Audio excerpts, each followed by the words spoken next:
पादप हार्मोन क्या है? रसायन जो पादप में नियंत्रण और समन्वय का कार्य करता है, वृद्धि कराता है, वह पादप हार्मोन है। विशिष्ट प्रकार के रासायनिक पदार्थ जो पादप के विशिष्ट भागों में या कोशिकाओं द्वारा स्रावित होते हैं और विशिष्ट प्रकार की कोशिकाओं को क्रियाशीलता या कार्यशीलता को प्रभावित करते हैं तथा विविध क्रियाओं को नियंत्रण एवं समन्वय करते हैं, पादप हार्मोन कहलाते हैं। अर्थात ये नियंत्रण एवं समन्वय का कार्य करते हैं, ये कार्यशीलता को प्रभावित करते हैं, ये विशेष स्थान पे उत्पन्न होते हैं और अन्य स्थान पे जाके कार्यशीलता को प्रभावित करते हैं। पादप हार्मोन दो प्रकार के होते हैं, जो वृद्धि कराते हैं और जो वृद्धि को रोकते हैं। जो वृद्धि कराते हैं उन्हें हम कहते हैं, वो तीन प्रकार के हैं, ऑक्सिन, जिब्रेलिन और साइटोकाइनिन। जो वृद्धि को रोकते हैं वह है एब्सिसिक अम्ल और इथिलीन। जो ऑक्सिन होता है वह तने और जड़ के शीर्ष भाग में संश्लेषित होता है। जिब्रेलिन जो होता है वह तने की लंबाई में वृद्धि करता है, यानी परिधि बढ़ाता है। साइटोकाइनिन जो होता है वह कोशिका विभाजन करने में मदद करता है और उन क्षेत्रों में अधिक सांद्रता में पाया जाता है जहाँ कोशिका विभाजन तीव्रता से होता है। पादप संदमन हार्मोन, पादप जो रोकते हैं वृद्धि को, वो होते हैं एब्सिसिक अम्ल। ये एब्सिसिक अम्ल क्या करता है कि ये पत्तियों के मुरझाने का कारण होता है और पत्तियां विलगित हो जाती हैं। जैसे पतझड़ के मौसम में जब पत्तियां गिरने लगती हैं तो उसका कारण होता है क्योंकि उसमें एब्सिसिक अम्ल जमा होने लगता है। यह बीज की प्रसुप्ति में महत्वपूर्ण भूमिका निभाता है। इथिलीन इथिलीन फल के पकने में मदद करता है। जब गति उद्दीपन की दिशा में होती है तो उसे अनुवर्तन कहते हैं, और जब गति उद्दीपन की विपरीत दिशा में होती है उसे अनुकुंचन कहते हैं, या विपरीत दिशा में या दिशिक नहीं होती। अनुकुंचन छुई मुई के पौधे में पाया जाता है और उद्दीपन सभी पौधों में होता है। पहले हम पढ़ेंगे प्रकाश अनुवर्तन, गुरुत्वानुवर्तन, जलानुवर्तन और रसायन अनुवर्तन। ये चार प्रकार के अनुवर्तन हैं। प्रकाश अनुवर्तन होता है जब जो पौधे का प्ररोह होता है या टिप होती है पौधे की, वह जो सूर्य की तरफ या प्रकाश की तरफ झुक जाती है, उसको हम प्रकाश अनुवर्तन कहते हैं। प्रकाश अनुवर्तन आपने देखा होगा, जो सूरजमुखी का पौधा है वह दिन में जिस जिस दिशा में सूरज मुड़ता रहता है उस दिशा में वह चलता रहता है। गुरुत्वानुवर्तन क्या होता है? गुरुत्वानुवर्तन होता है कि जो जड़ें होती हैं वह हमेशा मिट्टी की तरफ जाती हैं, कभी भी वे ऊपर की तरफ नहीं आती। जलानुवर्तन होता है कि जड़ें ही जलानुवर्तन दिखाती हैं, ये हमेशा मिट्टी की तरफ जाती हैं, ना कि ऊपर की तरफ आने की कोशिश करती हैं।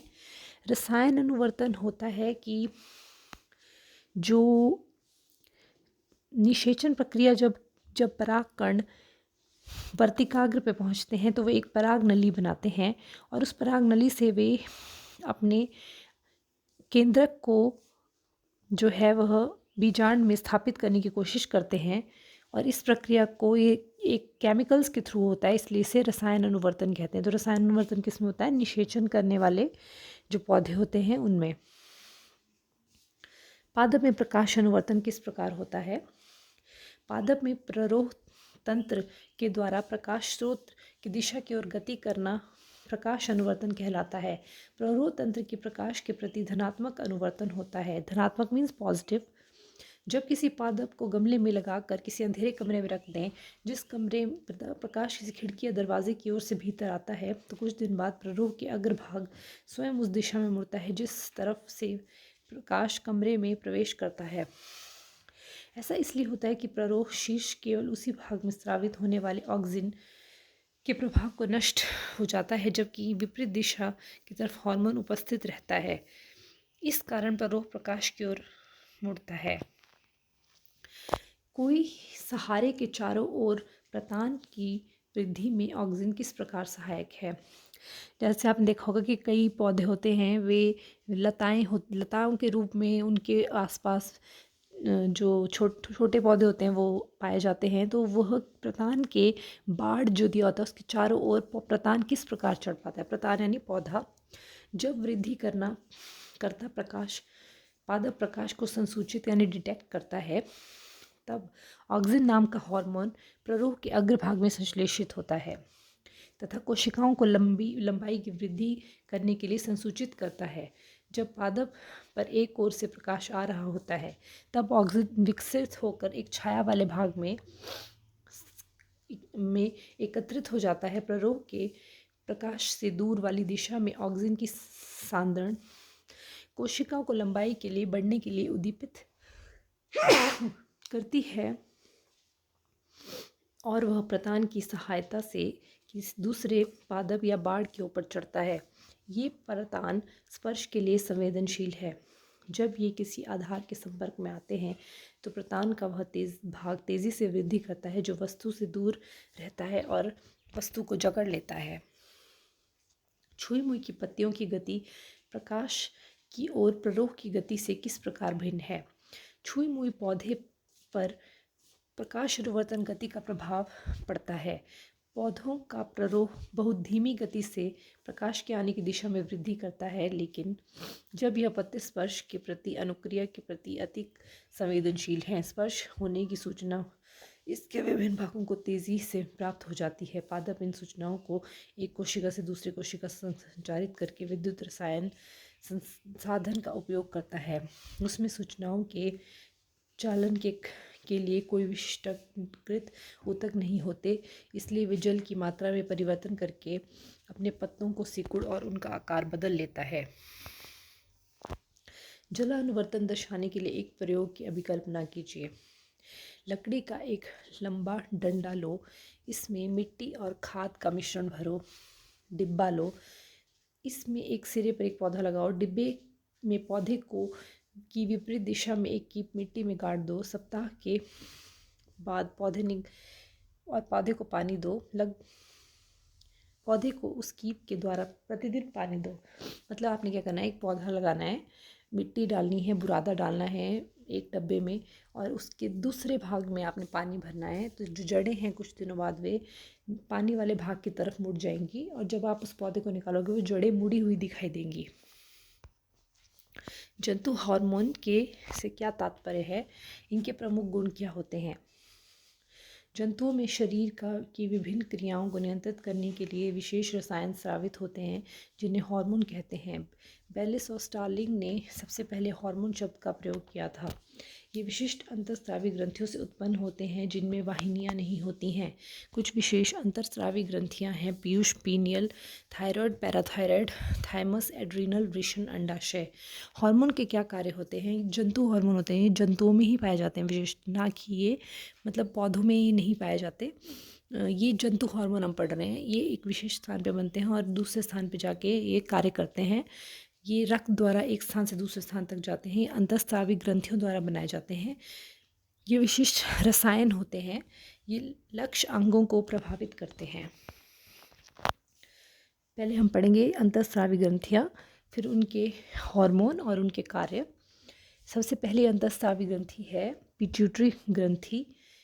इसका हार्मोन है वृद्धि हार्मोन और इसका कार्य है लंबाई में वृद्धि।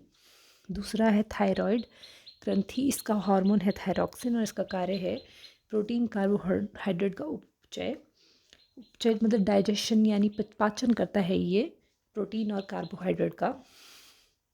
अधिवृक्क ग्रंथि किडनी के ऊपर पाई जाती है। किडनी यानी वृक्क के ऊपर पाई जाती है, इसलिए अधिवृक्क कहते हैं। इसमें होता है एड्रीनलिन हार्मोन। ये रक्त के शर्करा स्तर को नियंत्रित नहीं, ये हृदय की धड़कन को बढ़ाता है। फिर इसके बाद है अग्नाशय यानी पैनक्रियाज। यहाँ पे पाया जाता है इंसुलिन हार्मोन। ये रक्त के शर्करा स्तर को नियंत्रित करता है यानी ब्लड शुगर को रेगुलेट करता है। वृषण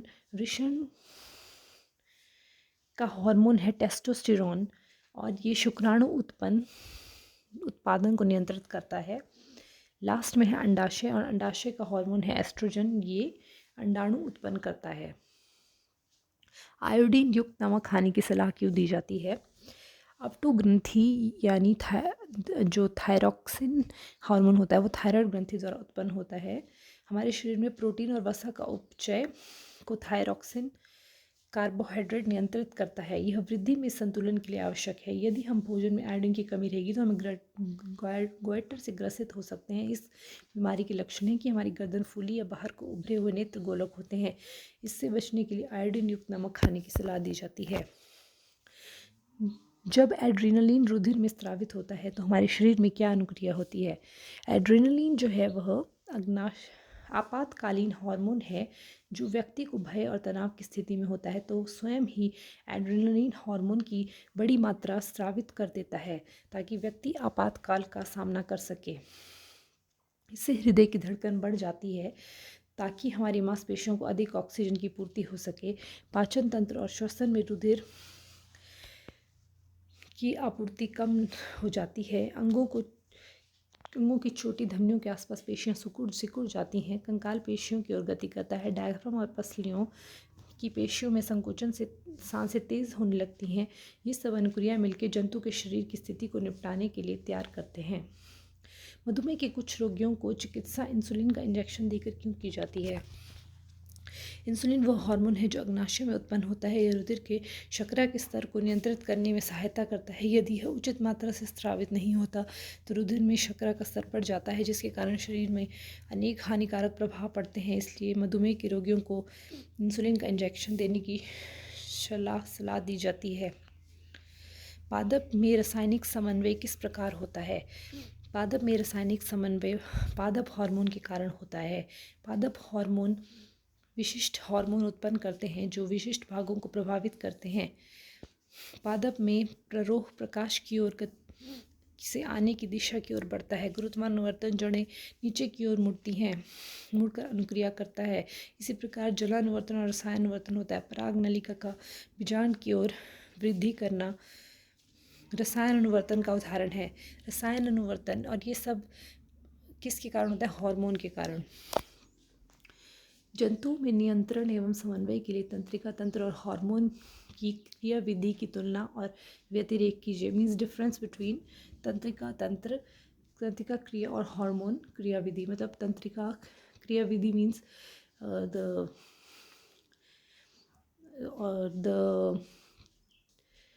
तंत्रिका क्रियाविधि यानी हाउ डू द तंत्रिका कोशिका लाइक किस तरह से कार्य कर रही है। और हार्मोन होता है, हार्मोन इटसेल्फ मीन्स कि किस तरह से आपने बताना है कि जो एक एक्सॉन है कि अंत में विद्युत आवेग का परिणाम है जो कुछ रसायनों को विमोचित करता है।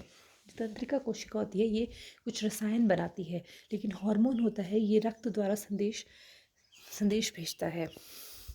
तंत्रिका क्रियाविधि ये अति तीव्रता से बढ़ती है। ये हार्मोन धीरे धीरे जाते हैं। जो तंत्रिका तंत्र होता है ये शीघ्र उत्तर प्राप्त होता है इससे, और हार्मोन से उत्तर धीरे धीरे प्राप्त होता है। क्योंकि ये धीरे धीरे गति कर रहा है तो ये धीरे धीरे ही उत्तर प्राप्त करेंगे। इससे हम तंत्रिका तंत्र में सूचना तीव्रता से जा रही है तो तीव्रता से उत्तर प्राप्त करेंगे। इसका प्रभाव कम समय तक रहता है तंत्रिका तंत्र का, और हार्मोन का प्रभाव अधिक देर तक रहता है।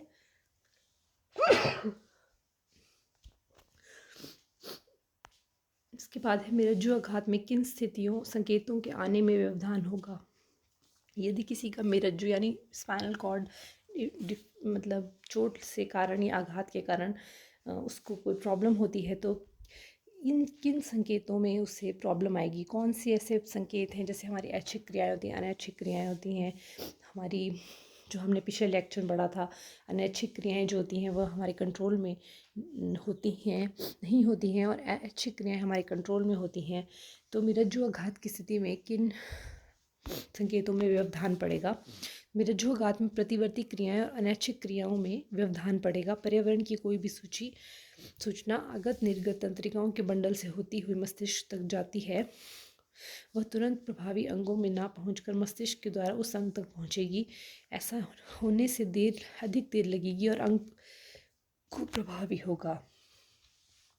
छुई मुई पादप की गति और हमारे टांगों में होने वाली गति में तरीके में क्या अंतर है? जो छुई मुई का पादप होता है जब उसको हम छूते हैं तो वह सिकुड़ जाता है, और जो हमारी टांगें होती हैं जब हमारी चलने की इच्छा होती है तो वह गति करती हैं। तो छुई मुई के पौधों की गति को हम अनुकुंचन कहते हैं और टांगों की गति को हम अनुवर्तन कहते हैं। छुई मुई की गति जो होती है जल के अणु के अंदर बाहर जाने से होती है, लेकिन टांगों की गति जल के अंदर अणु के अंदर बाहर जाने से नहीं होती। छुई मुई दिशिक गति नहीं है, यानी किसी एक दिशा में नहीं होती, लेकिन टांगों की गति दिशिक होती है। Thank you.